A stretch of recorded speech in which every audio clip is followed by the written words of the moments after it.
नमस्कार दोस्तों, मैं पवन वार्ष्णेय स्वागत करता हूं हमारे YouTube channel study IQ judiciary पर।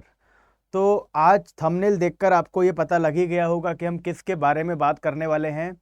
तो आज का अगर हम थंबनेल देखें तो ये बताता है कि नई सरकार बनते ही क्यों छोड़नी पड़ गई 10 MP को राज्यसभा की सीटें। ठीक है, तो इस थंबनेल के टाइटल को समझने के लिए पहले मैं एक छोटा सा कॉन्सेप्ट आपको समझाना चाहूँगा, उसके बाद इस टाइटल पे आऊँगा। ठीक है, तो जब हम पार्लियामेंट की बात करते हैं तो पार्लियामेंट में आपको पता है पार्लियामेंट का जो स्ट्रक्चर होता है वो बाईकैमरल होता है हमारे भारत में।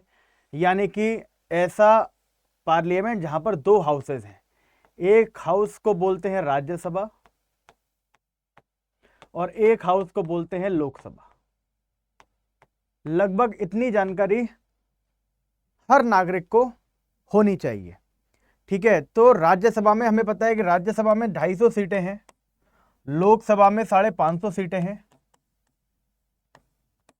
ठीक, मतलब यहां पर 550 मेंबर ऑफ पार्लियामेंट बैठते हैं, यहां पर 250 मेंबर ऑफ पार्लियामेंट बैठते हैं।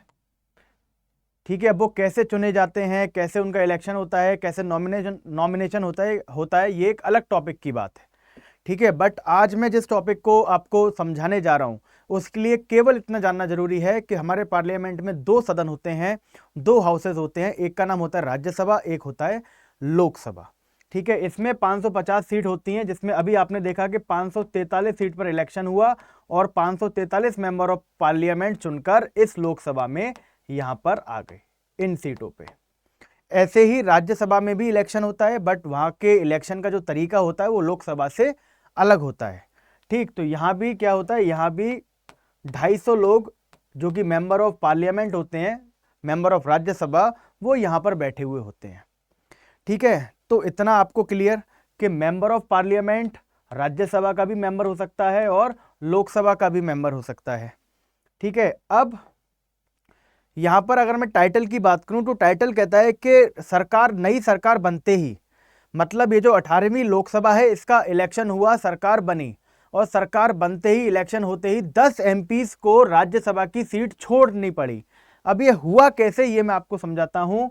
ठीक है, इसमें जो फंडा काम करता है उसे बोलते हैं डबल मेंबरशिप।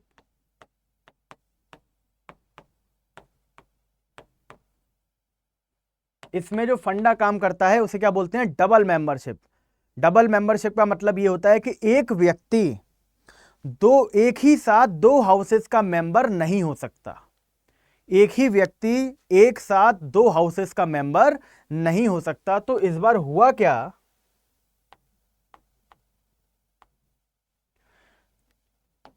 अब देखिए कि मान लो ज्योतिरादित्य सिंधिया, पीयूष गोयल, ठीक है, मतलब मैं लिख देता हूं जे और पी, ज्योतिरादित्य सिंधिया और पीयूष गोयल, और उनके साथ अन्य और 8 लोग पहले से ही राज्यसभा में मेंबर ऑफ पार्लियामेंट थे, यानी कि राज्यसभा के सांसद थे।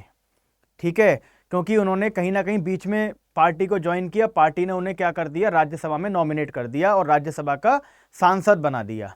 फिर जब लोकसभा के इलेक्शन हुए, अभी मई में जब लोकसभा के इलेक्शन मई में हुए, तो इन